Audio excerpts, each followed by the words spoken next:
need extra workspace in your home? Well, we do too. I'm Teresa, and this is my husband, Mark. And we found this great armoire that's got a ton of features for a small home office for us, but it's unfinished. And it took us some time, but we finally picked the perfect color for this armoire. It's Minwax Poly Shades, Mission Oak, and a satin sheen. And Minwax Poly Shades is a combination of wood stain and protective polyurethane finish. So it saves us time when we apply it.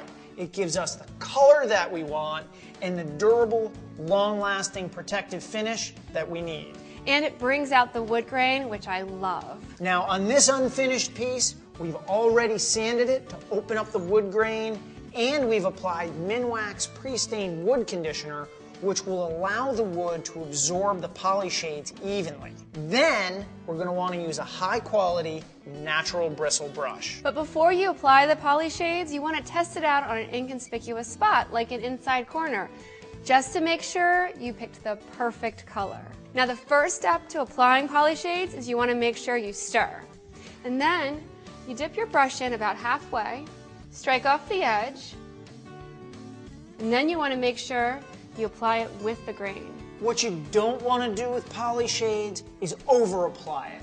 You don't want to blot, and you really don't want to go across the grain. This will create streaks, runs, spots, all stuff you have to deal with later.